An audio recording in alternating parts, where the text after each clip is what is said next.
Hello' মোৰ মৰমৰ ছাত্ৰ ছাত্ৰীসকল, পুনৰাই তোমালোকক মোৰ চেনেললৈ স্বাগতম জনাইছোঁ। আজি মই ক্লাছ 10ৰ চেপ্টাৰ 10 পোহৰৰ প্ৰতিফলন আৰু প্ৰতিসৰণৰ আন এটা ভিডিঅ'লৈ উপস্থিত হৈছোঁ। আজি আমাৰ পঢ়িবলগীয়া টপিক ইয়াৰ পৰা আৰম্ভ হ'ব। ইয়াৰ আগৰখিনি মই এক্সট্ৰা কুৱেশ্যন আৰু কিদৰে অৱতল দাপোনত ৰশ্মি চিত্ৰবোৰ অংকন কৰা হয় লক্ষ্যবস্তু, এই বিষয়ে মই অলৰেডি ভিডিঅ' আপলোড আগতে বহুত আগত কৰিছিলোঁ। সেই ভিডিঅ'বোৰৰ লিংক মই এই ভিডিঅ' ডেছক্ৰিপশ্যনত দি দিম, তোমালোকে তাতে পাই যাব। তেনেহ'লে আমি পলম নকৰাকৈ ভিডিঅ'টো আৰম্ভ কৰোঁ।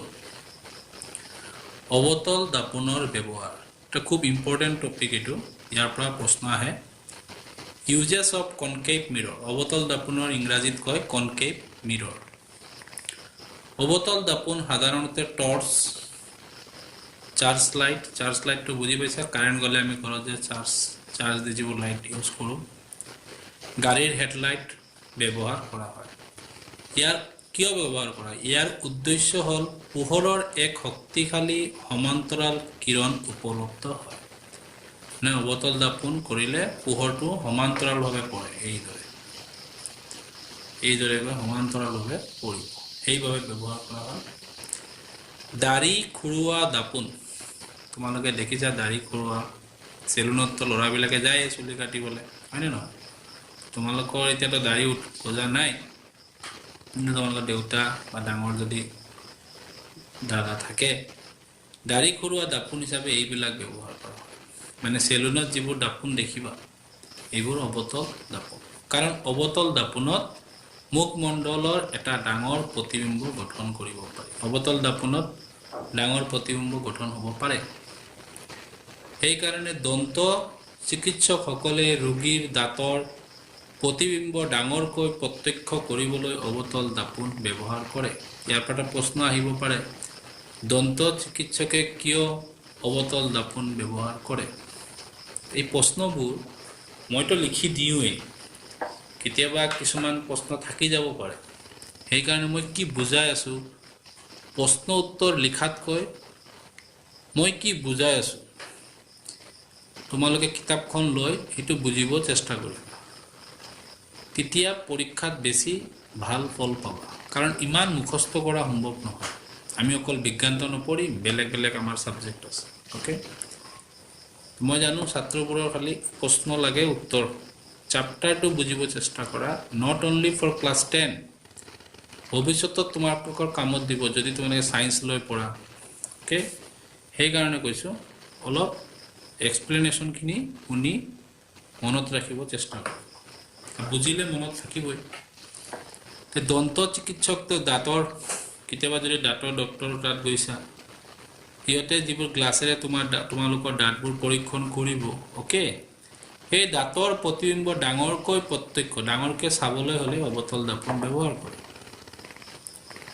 সৌৰ ভাটিত সূৰ্যৰ পোহৰ কেন্দ্ৰভূত কৰি তাপ উৎপন্ন, সৌৰ ভাটি মানে সূৰ্যৰ পৰা তাপ গ্ৰহণ কৰাৰ এটা উদ্যোগ। তাতে সূৰ্যৰ পোহৰ যাতে এটা ঠাইত গৈ পৰেগৈ আৰু তাৰ পৰা তাপ উৎপন্ন হ'ব পাৰে, সেইকাৰণে অৱতল দাপোন ব্যৱহাৰ কৰা হয়। এইবোৰ আছিলে আমাৰ অৱতল দাপোনৰ ব্যৱহাৰ। আমি ইয়াৰ পৰা অৱতল দাপোনৰ দুটা ব্যৱহাৰ লিখা আহিব পাৰে প্ৰশ্ন, আহিব পাৰে কি, এই প্ৰশ্নটো আহেই, অৱতল দাপোনৰ দুটা ব্যৱহাৰ লিখা। কাৰণ আমি প্ৰশ্নটো একেবাৰে লিখি লওঁ ন। অৱতল দাপোনৰ দুটা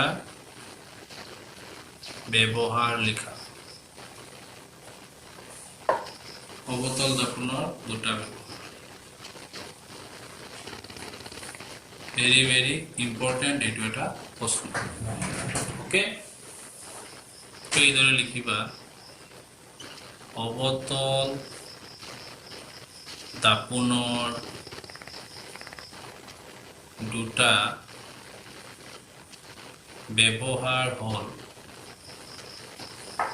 নাম্বাৰ 1, ব্যৱহাৰ কৰা হয় এতিয়া পঢ়িছিলো গাড়ীৰ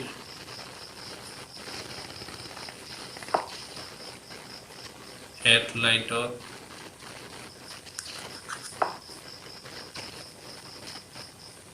ব্যৱহাৰ কৰা হয় ওকে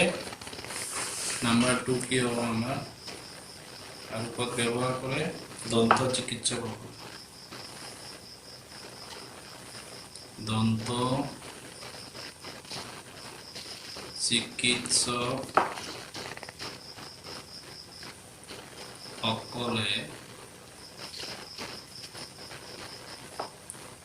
ৰোগীৰ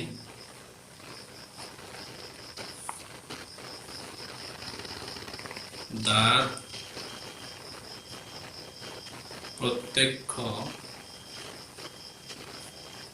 কৰিবলৈ অৱতল দাপোন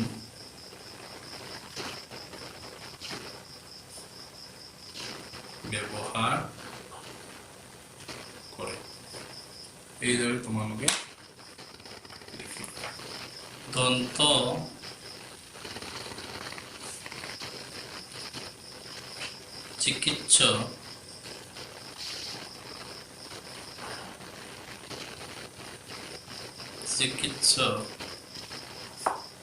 চিকিৎসকসকলে কিয় অৱতল দাপোন ব্যৱহাৰ কৰে উত্তৰটো দিব লাগিব দন্ত চিকিৎসকসকলে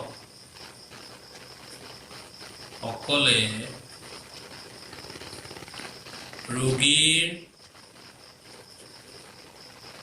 দাঁতৰ প্ৰতিবিম্ব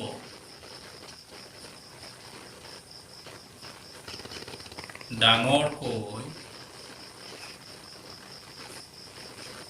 প্ৰত্যক্ষ কৰিবলৈ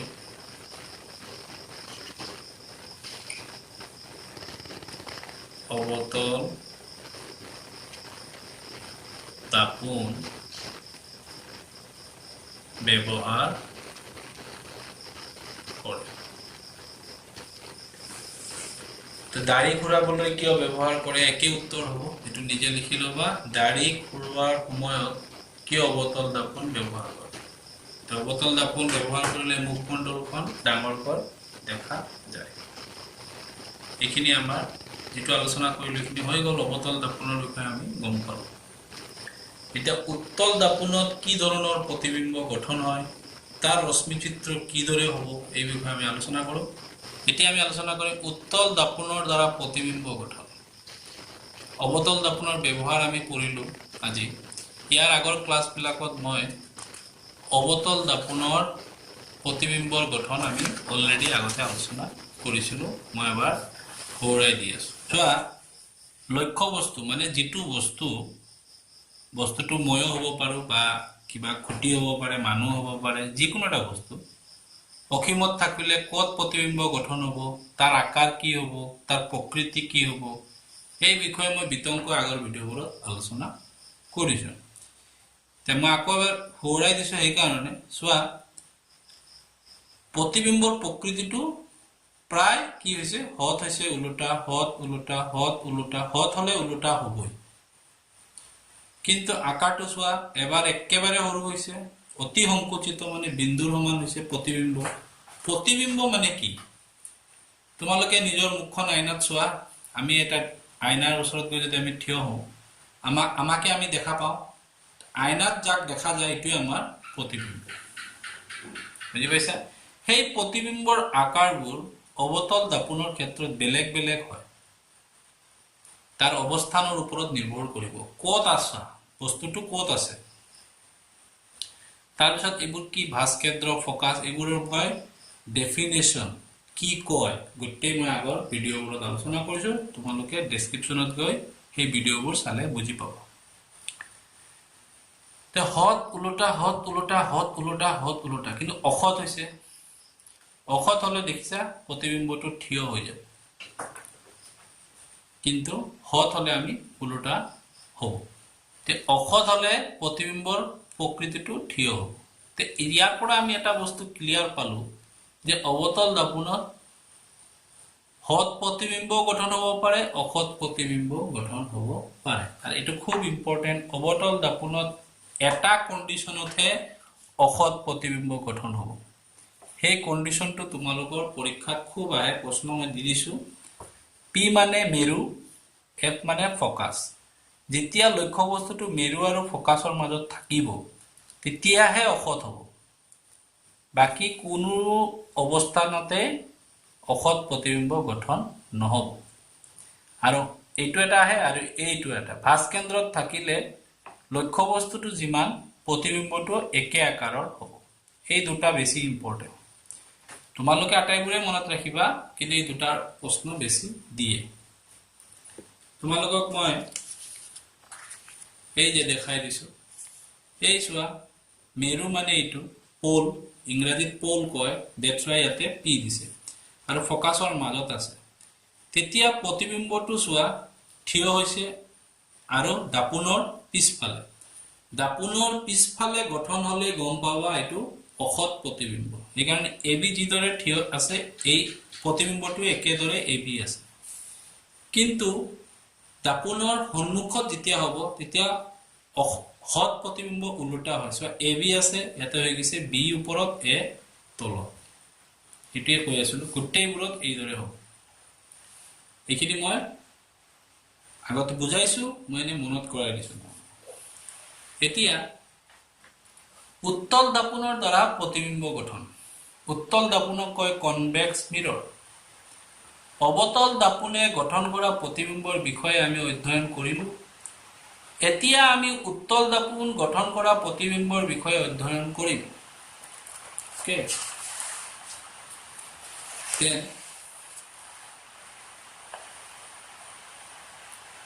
উত্তল দাপোনে গঠন কৰা প্ৰতিবিম্বৰ বিষয়ে অধ্যয়ন কৰিবলৈ আমি লক্ষ্য বস্তুৰ দুটা অৱস্থান বিবেচনা কৰিম। অৱতল দাপোনৰ ক্ষেত্ৰত আমি কেইটা অৱস্থান বিবেচনা কৰিছিলোঁ? এটা, দুটা, তিনিটা, চাৰিটা, পাঁচটা, ছটা অৱস্থান। কিন্তু উত্তল দাপোনৰ ক্ষেত্ৰত অনলি টু পজিশন উই ডিছকাছ, মানে অকল দুটা অৱস্থানে আমি বিবেচনা কৰিম। প্ৰথমটো হ'ল দাপোনৰ পৰা অসীম দূৰত্বত থাকিব। ক'ত থাকিব নাজানো, দাপোনৰ পৰা অসীম দূৰত্বত আছে। দ্বিতীয় অৱস্থানটো হ'ল দাপোনৰ পৰা সীমিত দূৰত্বত, মানে আমি গম পাম যে ক'ত আছে লক্ষ্য বস্তু। লক্ষ্য বস্তু এই দুটাৰ অৱস্থানৰ বাবে উত্তল দাপোনে গঠন কৰা প্ৰতিবিম্ব ৰশ্মি চিত্ৰ অংকন কৰা। পৰীক্ষাত ৰশ্মি চিত্ৰ অংকন আহে। অৱতল দাপোনৰখিনি মই দেখুৱাই দিলোঁ। আজি আমি উত্তল দাপোনৰখিনি আলোচনা কৰিম। ৰশ্মি চিত্ৰটো আমি আকো এতিয়া, হয়নে নহয়? এইদৰে হ'ব প্ৰশ্নটো। লক্ষ্য বস্তু অসীম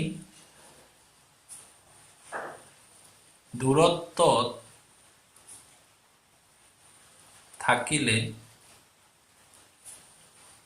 উত্তল দাপোনত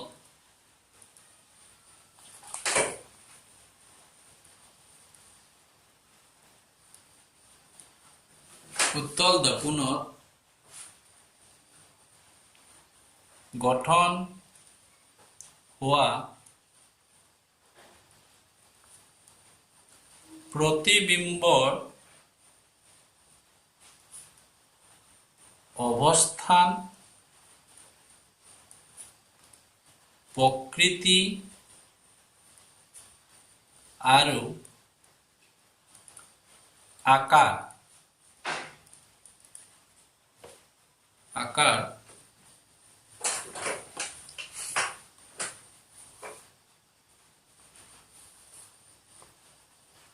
ৰশ্মি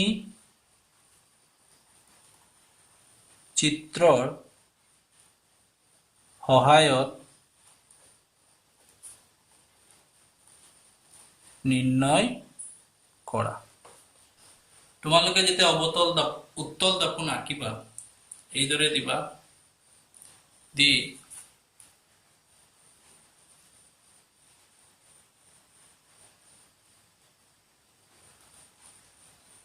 এইদৰে দিলা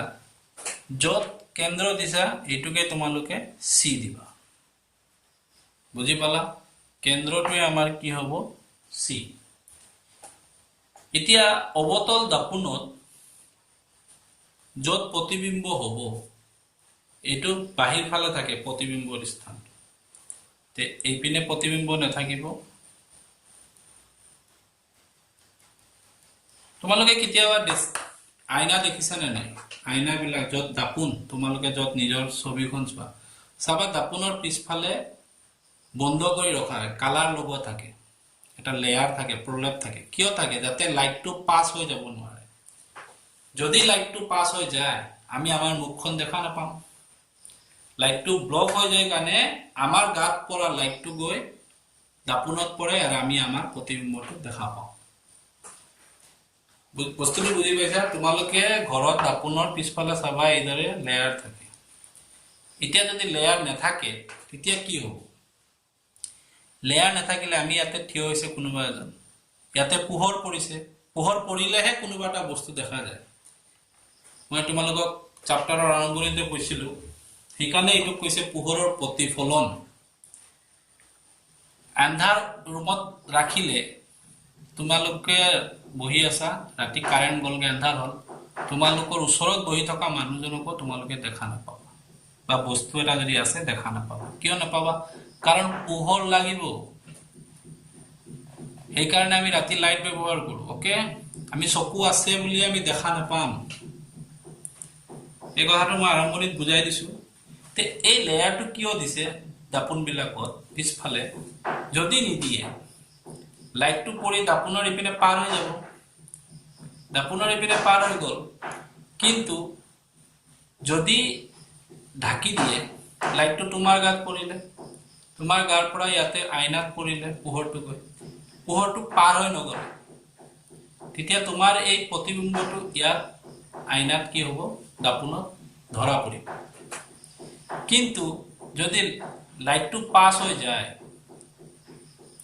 তেতিয়া আমি কি কৰিম আমাৰ প্ৰতিবিম্ব দেখা নাপাওঁ এতিয়া ধৰা তোমালোকে এটা সিনেমা আমি সৰুতে দেখিছো এতিয়া পুৰণা হ'ল মিষ্টাৰ ইণ্ডিয়া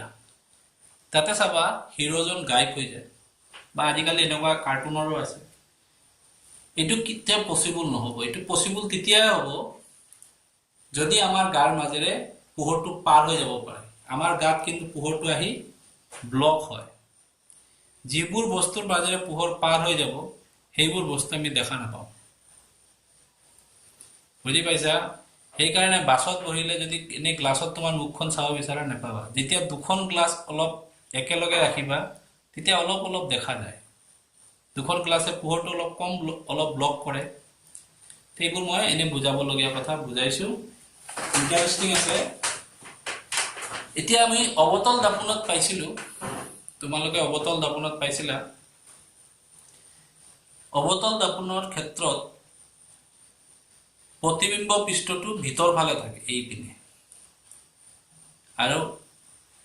এই বাহিৰৰ পানে প্ৰলেপ থাকিব এইটো প্ৰতিবিম্বৰ পৃষ্ঠ এইটো অবতল দাপোনৰ ক্ষেত্ৰ ওকে কিন্তু উত্তল দাপোনৰ ক্ষেত্ৰত প্ৰতিবিম্ব পৃষ্ঠটো বাহিৰৰ ফালে থাকে এই যে এখানে বাহিৰৰ ফালে মই প্ৰলেপটো দিয়া নাই কিন্তু ভাস কেন্দ্ৰটো আমাৰ য'ত কেন্দ্ৰ আছে তাতেই হ'ব বুজি পালা চামুচটো দেখিছা ধৰা এইটো এটা চামুচ তে অবতল দাপোন হলে এইপিনে থাকিব প্ৰতিবিম্ব পৃষ্ঠ উত্তল দাপোন হলে এইপিনে থাকিব এইটোৱে কথা আমাৰ ভাস কেন্দ্ৰ আঁকিলো ভাস কেন্দ্ৰৰ মাজেৰে আমি এডাল অক্ষ আঁকিম তাক কয় মুখ্য অক্ষ এইদৰে তোমালোকে অক্ষ আঁকিবা আঁকিলা ভাস কেন্দ্ৰ আৰু পোলৰ মাজত থাকিব ফোকাস পল মানে পি ঠিক আছে এইটো হল ভাস্কেন্দ্ৰ এইটো ভাস্কেন্দ্ৰ এইটো ফোকাস আৰু ইয়াৰ পৰা ইয়াৰলৈকে মেৰুৰ পৰা ফোকাসলৈকে ফোকাস দৈৰ্ঘ্য আৰু মেৰুৰ পৰা ভাস্কেন্দ্ৰলৈকে ব্যাসাৰ্ধ কাৰণ এইটো কেন্দ্ৰৰ পৰা ইয়ালৈকে কি হ'ব ব্যাসাৰ্ধ ভাস ব্যাসাৰ্ধ এইকাৰণে এইটোৰ নাম আচ্ছা মেৰুৰ পৰা ফোকাসলৈকে ফোকাস দৈৰ্ঘ্য মেৰুৰ পৰা ভাস্কেন্দ্ৰলৈকে ভাস ব্যাসাৰ্ধ কিয় ভাস ব্যাসাৰ্ধ আমি বৃত্ত আঁকিলে কেন্দ্ৰৰ পৰা এই যে টনাটোক ব্যাসাৰ্ধ বুলি কয় এইটো যেহেতু আমি ভাস কেন্দ্ৰ গতিকে এইটো নাম হ'ব ভাস ব্যাসাৰ্ধ এতিয়া লক্ষ্য বস্তুটো কোন পিনৰ পৰা পৰিব পোহৰ আহি ইয়াতে পৰিব কাৰণ প্ৰতিবিম্ব হোৱাৰ অৱস্থানটো আমাৰ উত্তল দাপনৰ বাহিৰৰ ফালে আৰু লক্ষ্য বস্তু ক'ত আছে অসীমত তেনেহলে আমি লক্ষ্য বস্তু আঁকিব নালাগে কাৰণ লক্ষ্য বস্তু ক'ত আহি পৰিব আমি নাজানো লক্ষ্য বস্তুৰ পৰা পোহৰ আহিব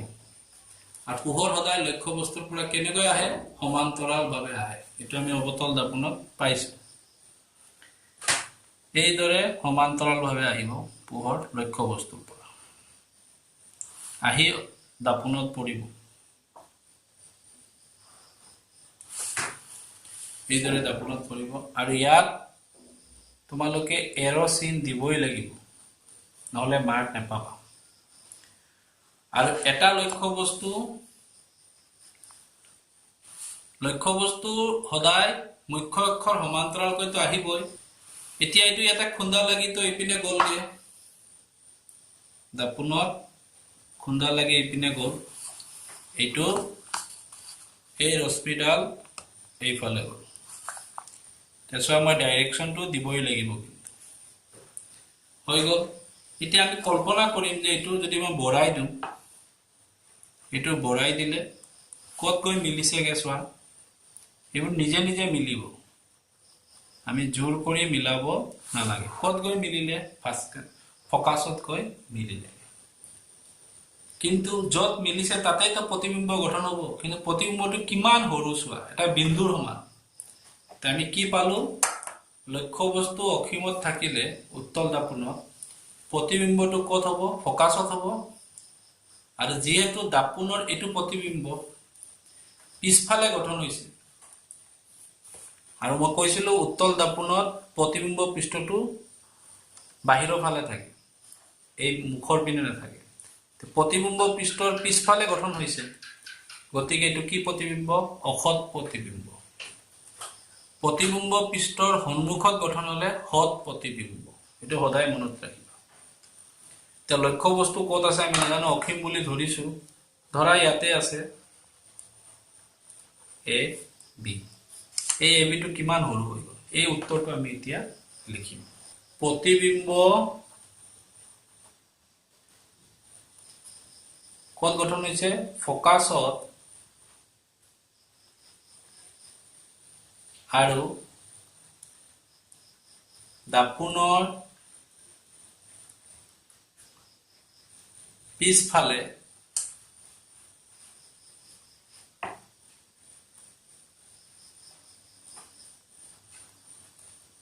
গঠন হৈছে দাপনৰ পিছফালে গঠন হৈছে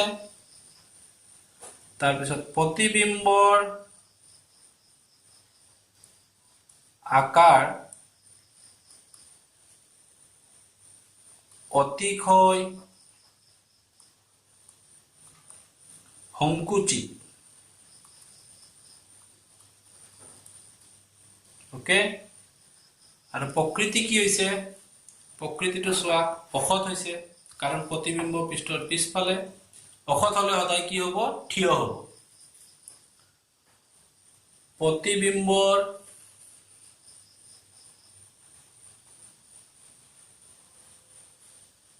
প্ৰকৃতি অসৎ আৰু থিয় নাম্বাৰ 3 হল ইয়াতে চোৱা কিতাবতে এই প্ৰশ্নটো আছে এইটো টেবুল ইয়াতো তেনেকা অবতল দাপনৰ টেবুল আছে ইয়াতো টেবুল আছে লক্ষ্যবস্তু অসীম দূৰত্বত ৰাখিলো আমি আঁকি চালো যে প্ৰতিবিম্বটো ক'ত হৈছে ফোকাছত হৈছে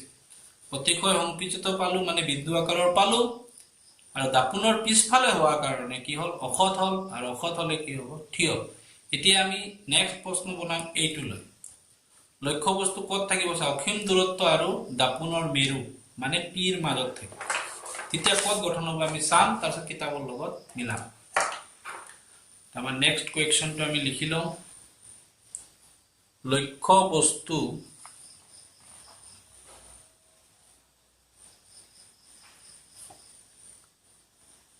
অসীম দূৰত্ব আৰু দাপোনৰ মেৰু পিৰ মাজত থাকিলে উত্তল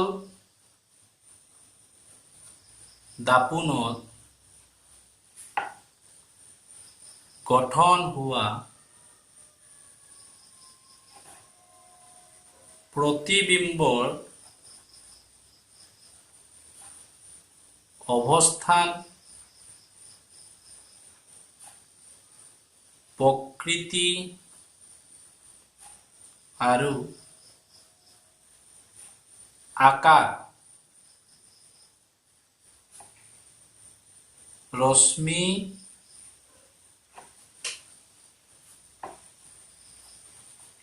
চিত্ৰৰ সহায়ত নিৰ্ণয় কৰা ওকে এটো আমাৰ প্ৰশ্ন আমি আগৰ দৰে আঁকিম অকাটো চাবা এই যে ললা লৈ আঁকিলা য'ত কেন্দ্ৰ বহাইছা তাতে দিবা সি আৰু প্ৰতিবিম্বটো বাহিৰৰ ফালে থাকিব সেইকাৰণে এইটো আমি কি দিলো প্ৰলেপ দিলো ইয়াৰ মাজেৰে আমি কি টানিম মুখ্য অক্ষ পৰীক্ষা যদি আহে মুখ্য অক্ষ কাক বোলে মেৰু আৰু ভাস্কেন্দ্ৰৰ মাজেৰে যোৱা ৰেখাডালকে মুখ্য অক্ষ বোলে হৈ গ'ল গোলাকাৰ দাপোনৰ কেন্দ্ৰকে কি কয় ভাস্কেন্দ্ৰ বোলে মানে সহজ এইবোৰ আৰু ভাস্কেন্দ্ৰ আৰু মেৰুৰ মাজৰ ভাস্কেন্দ্ৰ আৰু আধা অংশকে কি কোৱা হয় ফোকাস এইটো আমাৰ এফ হলো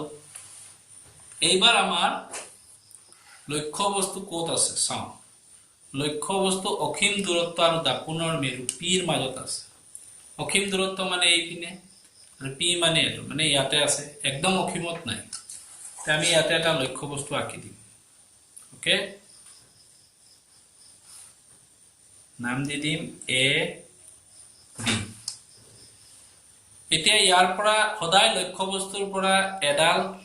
ৰশ্মি মুখ্য অক্ষৰ সমান্তৰালকৈ আহিলে পোহৰটোতে এইপিনে পাৰ হৈ নাযাব কাৰণ এইপিনে কি আছে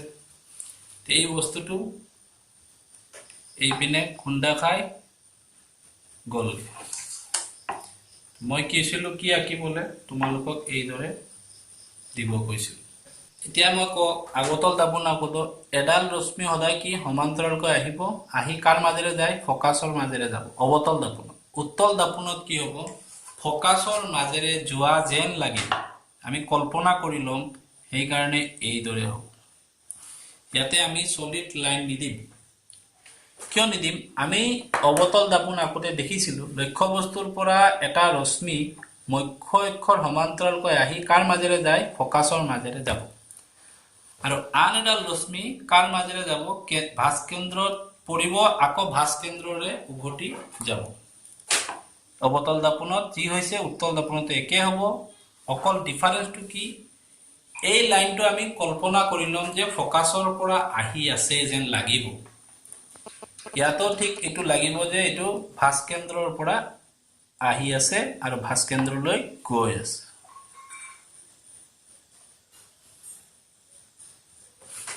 সোয়া এই ৰশ্মি দুডালে এইটো ভাস কেন্দ্ৰৰে গৈ আছে আকৌ ভাস কেন্দ্ৰৰে উভতি আহিছে এই দুডাল ৰশ্মি কত কটাকটি কৰিলে ইয়াত আমাৰ প্ৰতিবিম্ব গঠন হল প্ৰতিবিম্ব পৃষ্ঠৰ পিছফালে গঠন হৈছে এটো প্ৰতিবিম্ব পৃষ্ঠ এইপিনেতো আমি দাগ দি ৰাখিছো ওকে বস্তুটো বুজিব চেষ্টা কৰিবা এটো প্ৰতিবিম্ব পৃষ্ঠৰ সন্মুখত প্ৰতিবিম্ব গঠন হোৱা নাই পিছফালে হলে আমাৰ সদায় অখত হ'ব সেইকাৰণে এটো থিয় হৈছে এটো হ'ব a ডেশ এটো হ'ব b ডেশ কিন্তু আকাৰত কি হল সংকুচিত হল আগৰটোতো আমি সংকুচিত পালো এটোতো আমি সংকুচিত আগৰটোতো আমি অখত পাইছো এটোতো আমি অখত পাইছো ইয়াৰ পৰা আমি এটা সিদ্ধান্ত ল'ব পাৰো উত্তল দাপোনত কেতিয়াও হত প্ৰতিবিম্ব গঠন নহব এটো এটা পাৰ্থক্য অবতল দাপোন আৰু উত্তল দাপোনৰ মাজত উত্তল দাপোনত মনত ৰাখিবা কেতিয়াও অখত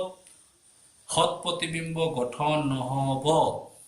আৰু অবতল দাপোনত হত অখত দুয়োটাই প্ৰতিবিম্ব গঠন হয় আমি দেখিছিলো অলপ আগত আজিও দেখান পালো আৰু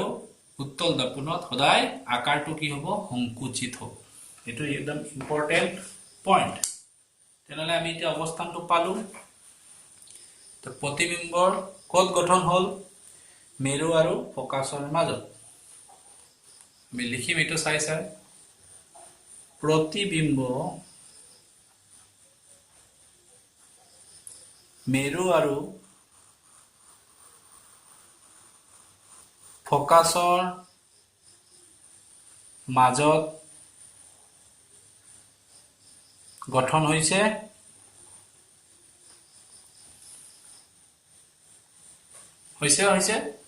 আৰু প্ৰতিবিম্বৰ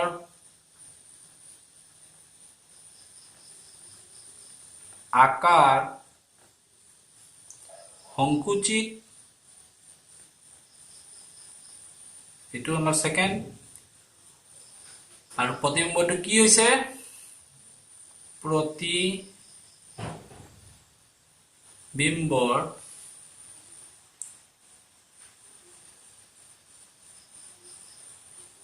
প্ৰকৃতি অখত আৰু থিয় এতিয়া আমি সেই টেবুলটোৰ লগত মিলাই চাও আমি তো আকিছো মিলিছে না এইছো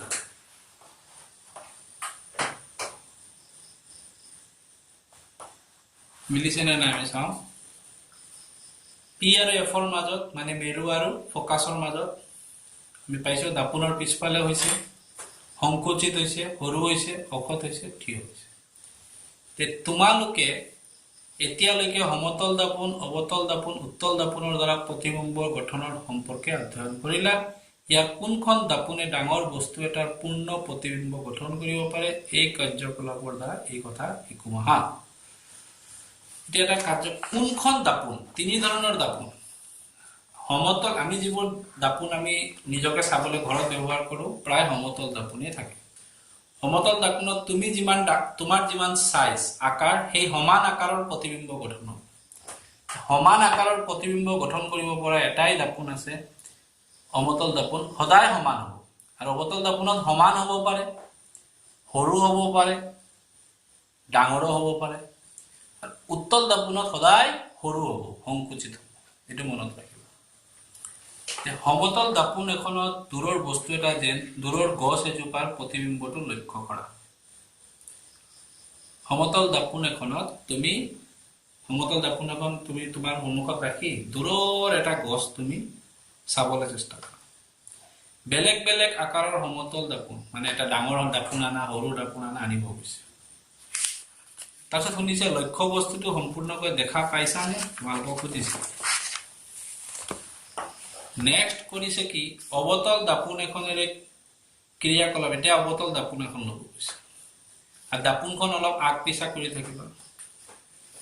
এতিয়া উত্তল দাপোন এখনে চেষ্টা কৰা তোমাৰ পৰ্যবেক্ষণ মোক কাৰণ দৰ্শাই বাৰখাবা তোমালোকে ওখ অট্টালিকা এটা নাইবা গছ এজোপাৰ পূৰ্ণ দৈৰ্ঘ্যৰ প্ৰতিবিম্ব এখন সৰু উত্তল দাপোনতহে দেখা পাবা।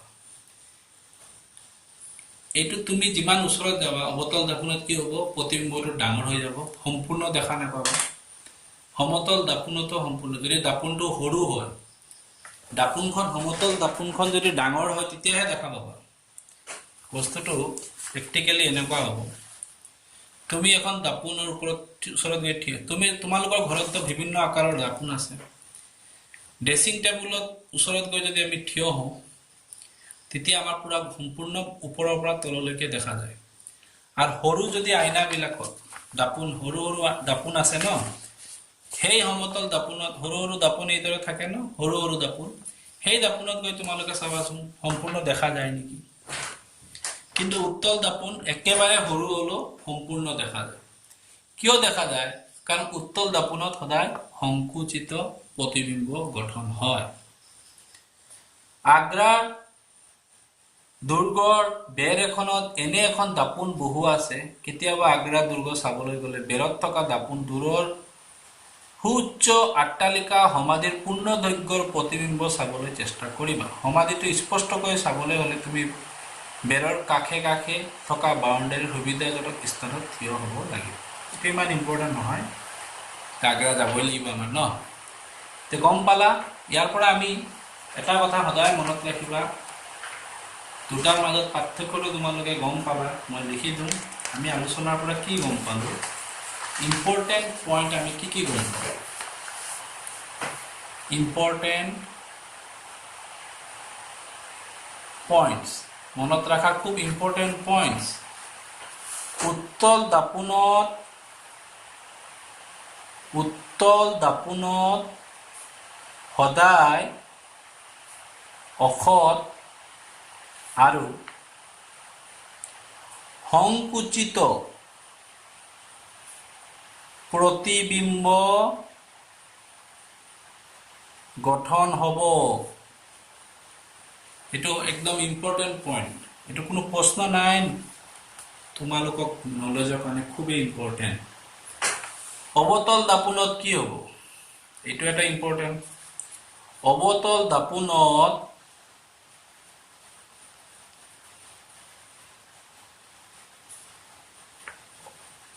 অসৎ হ'ব পাৰে, অসৎ নাইবা সৎ, সৎ হ'ব পাৰে, অসৎ হ'ব পাৰে। আৰু সংকুচিত ডাঙৰ, ডাঙৰ মানে বিবৰ্ধিত, বিবৰ্ধিত মানে ডাঙৰ, বৃদ্ধি, ডাঙৰ অথবা সমান আকাৰৰ প্ৰতিবিম্ব গঠন হ'ব। বুজি পালা? এইটো অৱতল দাপোনত তিনি ধৰণৰ আকাৰৰ গঠন হ'ব পাৰে। আৰু এটা আমি কম পাইছিলোঁ সমতল দাপোন, এইটো এটা ইম্পৰ্টেণ্ট প্ৰশ্ন, ইয়াৰ পৰা প্ৰশ্ন আহে। সমতল দাপোনত সদায় সমান আকাৰৰ প্ৰতিবিম্ব গঠন হয়। তো একদম তিনিটা তোমালোকে লিখি ৰাখিবা, এইটো একদম ইম্পৰ্টেণ্ট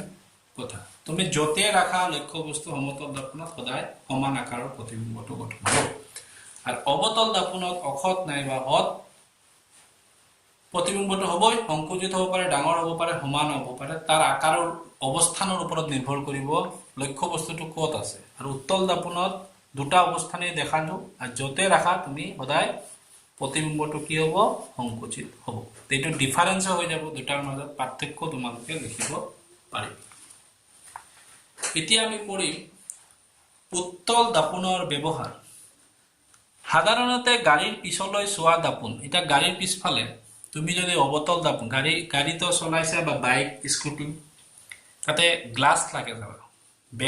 বেক চাইডটো চাবলৈ, সেই গ্লাছটো উত্তল দাপোন ব্যৱহাৰ কৰা হয়। এতিয়া আমি অলপ আগত এটা কাৰ্যকলাপত কৰিলোঁ, পূৰ্ণ দৈৰ্ঘ্যৰ বস্তুখিনি সব দেখা যায় তাতে সৰু সৰু প্ৰতিবিম্ব গঠন হয় তুমি সেই দাপোনখন চালে পিছফালে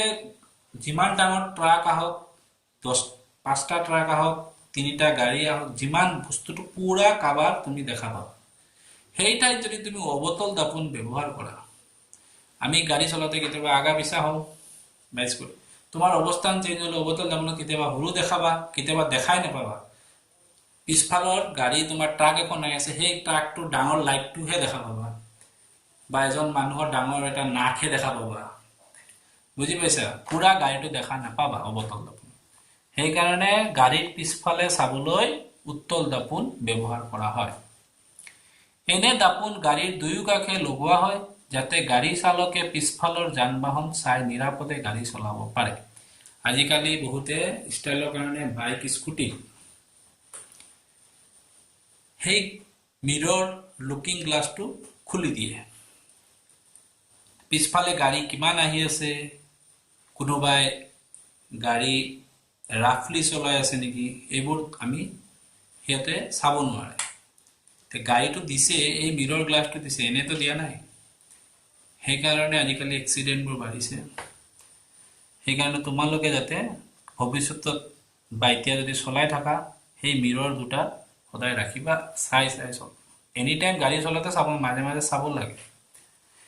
এই ক্ষেত্ৰত উত্তল দাপোনে পছন্দ কৰা হয় কাৰণ এইবিলাক সদায় সৰুকৈ হলো এতে সৰুটো প্ৰতিবিম্ব গঠন কৰিব আৰু থিয় কৰিব এটো এটা কথা সদায় অখত কৰিব অখত হলে কি হ'ব প্ৰতিবিম্বটো থিয় হ'ব এটা অবতল দাপোন দিলে কি হ'ব থিয় হৈ যাব পাৰে উলটাই হ'ব প্ৰায় তুমি তো এনি টাইম নিজকে অৱস্থানৰ ওপৰত নিৰ্ভৰ কৰিব ন তুমি তো নিজকে দাপোনৰ সন্মুখত বা পিছফালে এনেকাটো লৈ যাব নোৱাৰিবা তদুপৰি এইবিলাকে যিহেতু বাহিৰলৈ বেকা গতিকে এইবিলাকৰ দৃষ্টি ক্ষেত্ৰ বহল এইভাবে গাড়ী চালকে সমতল দাপোন ব্যৱহাৰ কৰিলে দেখাৰ ক্ষেত্ৰতকৈ উত্তল দাপোন ব্যৱহাৰ কৰিলে দেখাৰ ক্ষেত্ৰ অধিক পৰিসৰ হয় সেই কাৰণে উত্তল দাপোন ব্যৱহাৰ কৰে এটো প্ৰশ্ন আহে ইয়াতে প্ৰশ্নটো আছে চোৱা গাড়ীৰ পিছলৈ চোৱা দাপোন হিচাপে উত্তল দাপোন কিয় পছন্দ কৰা হয় উত্তৰটো তোমালোকে পায়ে গলা এতিয়া আমি এই প্ৰশ্নাৱলীৰ উত্তৰখিনি কৰিম ওকে পেজ নাম্বাৰ 168 অবতল দাপোনৰ মুখ্য ফোকাসৰ সংজ্ঞা দিয়া সংজ্ঞাটো মই আগতেও দি দিছো আৰু এবাৰ দিলো অবতল দাপোনৰ প্ৰতিফলিত ৰশ্মিবোৰ মুখ্য অক্ষৰ যিটো বিন্দুত লগ লাগিছে কাটাকাটি কৰিছে সেই বিন্দুটোক মুখ্য ফোকাস বোলে আৰু মুখ্য ফোকাসক ক্যাপিটেল লেটাৰ এফ এৰে সূচোৱা হয় সোয়া মই অলপ আগতে কৈছিল অবতল দাপোন এটো সেই কাৰণে প্ৰতিবিম্ব পৃষ্ঠটো সোয়া এই পিনে আছে খোলা অংশৰ পিনে আছে বাহিৰৰ পিনে নহয় আমি অলপ আগতে উত্তল দাপোন আঁকিছিলো তাতে আমি এই পিনে ব্লক কৰা নাই প্ৰলেপটো আমি এই পিনে দিছিলো উত্তল দাপোনত এই পিনে থাকিব প্ৰলেপটো আৰু প্ৰতিবিম্ব পৃষ্ঠটো বাহিৰৰ ফালে এটো অবতল দাপোন প্ৰতিবিম্ব পৃষ্ঠটো ভিতৰৰ ফালে আছে এটা লক্ষ্যবস্তু অসীমত আছে তাৰ পৰা যিকোনো লক্ষ্যবস্তুত সদায় ৰশ্মিবোৰ সমান্তৰালভাৱে আহিব মুখ্য অক্ষৰ সমান্তৰালভাৱে আহিব আহিছে আহি যেটো পৰিব তাক কয় আপাতিত ৰশ্মি আৰু যত পৰি পেলাই যেটো যাব এটো কয় প্ৰতিফলিত ৰশ্মি এটা সব প্ৰতিফলিত ৰশ্মিবোৰ কোন পিনে গৈছে সব ফোকাসৰ পিনে এইটোও ফোকাসৰ পিনে এইটোও ফোকাসৰ পিনে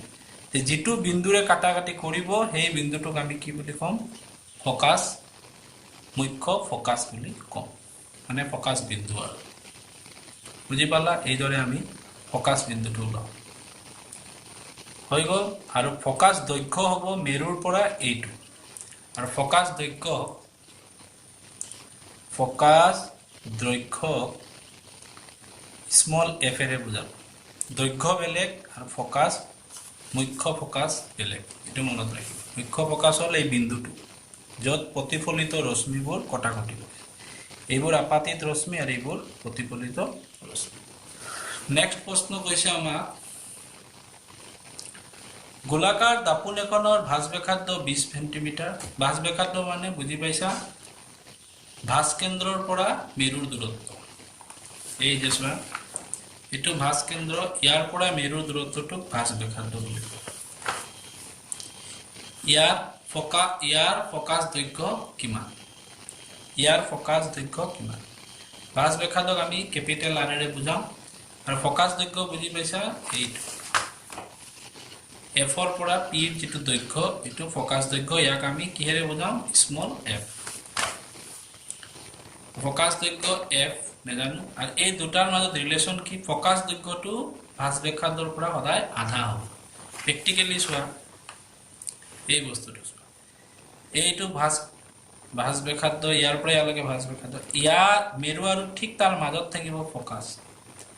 ফকাছটো এটো আধা হ'লে নাই ভাঁজ ব্যাসাৰ্ধৰ পৰা আধা হৈ গ'ল ফকাছ এইকাৰণে ফকাছ দৈৰ্ঘ্যক আমি কেপিটেল আৰেৰে বুজাম r/2 এটো ৰিলেচনটো আহে f = r/2 কেনসেল কৰিলে ইমান এটো এটা ইন্টাৰেস্টিং প্ৰশ্ন এটো কাৰণে উত্তৰটো লিখা নাই এখন দাপোনৰ নাম কোৱা দাপোন তুমি তিনি ধৰণৰ পালো সমতল দাপোন উত্তল দাপোন আৰু অবতল দাপোন যিখনে থিয়তে আমি থিয় কোৱাৰ লগে লগে আমি গম পাম থিয় একমাত্ৰ কৰিব পাৰে উত্তল আৰু অবতল উত্তলে অকল থিয়হে কৰিব থিয় মানে কি অখত আমি গম পালো অলপ আগত আমি আঁকিছিলো উত্তল দাপোনত সদায় অখত হয় মানে উত্তল দাপোনৰ চান্সটো বেছি মই কোৱা নাই যে উত্তল দাপোনে হ'ব অবতল দাপোনতো থিয় প্ৰতিবিম্ব গঠন হয় আৰু সমতল দাপোনটো নহবই সমতল দাপোনত সদায় সমান আকাৰ হ'ব আৰু এইটো সমান আকাৰ কোৱা নাই তেনেহলে আমি কি ধৰিব পাৰো সমতল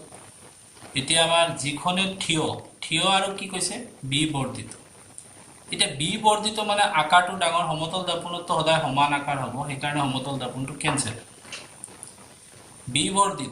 বৰ্ধিত মানে প্ৰতিবিম্ব লক্ষ্য বস্তুৰ পৰা প্ৰতিবিম্বটো ডাঙৰ হ'ব লাগিব আৰু থিয় হ'ব লাগিব থিয় মানে অখদৰ কাৰণে উত্তল হ'ব কিন্তু উত্তলতটো বি বৰ্ধিত নহয় উত্তলত সদায় মই এটা ইম্পৰ্টেন্ট পইণ্ট লিখি দিছিলো উত্তলত সদায় কি হ'ব সংকুচিত প্ৰতিবিম্ব গঠন এটাই থাকিলে এতিয়া অবতলত যে মই দেখুৱাইছিলো থিয় আৰু অখত হয় কেতিয়া মেৰু আৰু ফকাছ বিন্দুৰ মাজত থাকিলে আৰু বি বৰ্ধিত এইটো উত্তৰ আমাৰ কি হ'ব অখত প্ৰতিবিম্ব অবতল দাপোন দেখিলা বস্তু বুজিলেহে তুমি লিখিব পাৰি এটা থিয় কোৱাৰ লগে লগে অখত হ'ব অখত হলে আমাৰ উত্তল আহিব পাৰে কিন্তু ইয়াতে বি বৰ্ধিত কৈছে যদি সংকুচিত কলে অবতলত সংকুচিত হ'ব পাৰে তেটো এটা কনফিউজন ছাত্ৰই বুঝে থিয় নহব তেতিয়া অবতলত সংকুচিত আৰু থিয় দুটা নহব অবতলত সদায় কি হ'ব হত হ'ব এইছোৱা অবতলত সদায় হত হ'ব সদায় নহয় অবতলত হত বেছি হয় অখত এবাৰেই হ'ব যেতিয়া আকাৰটো ডাঙৰ যদি সংকুচিত হ'ব অবতলত কিন্তু থিয় নহব কিন্তু উত্তল দাপোনত সদায় কি হ'ব সংকুচিত হ'ব আৰু থিয় হ'ব থিয় মানে অখত উত্তল দাপোনত সদায় অখত দিয়ে ইয়াতে যদি সংকুচিত দিয়ে আৰু ইয়াতে যদি থিয় দিয়ে তেতিয়া উত্তল দাপোন আৰু সংকুচিত দি যদি ইয়াতে যদি উলোটা তেতিয়া কিন্তু অবতল দাপোন উলোটা মানে হত প্ৰতিবিম্ব ওকে এইখিনি আমাৰ কথা আছিল তাত নেক্সট প্ৰশ্নটো আমাৰ হৈছে নাম্বাৰ 4 গাড়ীৰ পিছলৈ সোৱা দাপোন হিচাপে উত্তল দাপোন কিয় পছন্দ কৰা হয় গাড়ীৰ পিছলৈ সোৱা দাপোন হিচাপে উত্তল দাপোন পছন্দ কৰা হয় কাৰণ উত্তল দাপোন সদায় সৰুকৈ আৰু থিয় প্ৰতিবিম্ব গঠন কৰে সৰু মানে সংকুচিত থিয় মানে অখত তদুপৰি উত্তল দাপোন বাহিৰলৈ বেকা গতিকে এই দাপোনৰ দৃষ্টি ক্ষেত্ৰটো বহুত বাহিৰলৈ বেকা মানে কথাটো এই ধৰে উত্তল দাপোনৰ প্ৰতিবিম্ব পৃষ্ঠটো বাহিৰৰ ফালে থাকে ভিতৰৰ ফালে থাকিলে ইয়াতে গৈ বন্ধ হৈ যাব বাহিৰ ফালে থাকিলে তাৰ এৰিয়াটো বেছি পায় সো ইয়ালৈকে পাব ভিতৰ ফালে হলে ইয়ালৈকে পাব সেই কাৰণে তাৰ বেকা গতিকে দাপোনৰ দৃষ্টি ক্ষেত্ৰ মানে বহল বেছি দূৰলৈকে হি আগুৰি ধৰিব পাৰে এটো বহুত ইম্পৰ্টেন্ট এইবাৰৰ মেট্ৰিকৰ কাৰণে ইম্পৰ্টেন্ট আই নো মেট্ৰিকত দিয়ে থাকে এই প্ৰশ্ন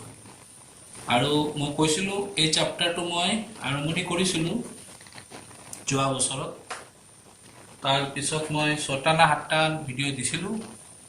আজি য'ৰ পৰা আৰম্ভ কৰিছোঁ তাৰ আগৰখিনি মই বুজাইছোঁ, প্ৰশ্ন উত্তৰ দিয়া আছে, ৰশ্মি চিত্ৰ অৱতল দৰ্পণৰ আঁকি দেখাইছোঁ। যদি তোমালোকে দেখা নাই,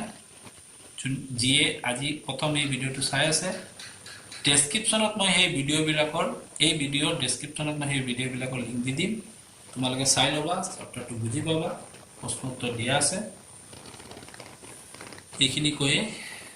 মই সামৰণি মাৰিলোঁ। আৰু যদি তোমালোকৰ আৰু কিবা সুধিব লগা আছে কমেণ্ট বক্সত কমেণ্ট কৰিবা, ভালদৰে পঢ়া শুনা কৰিবা,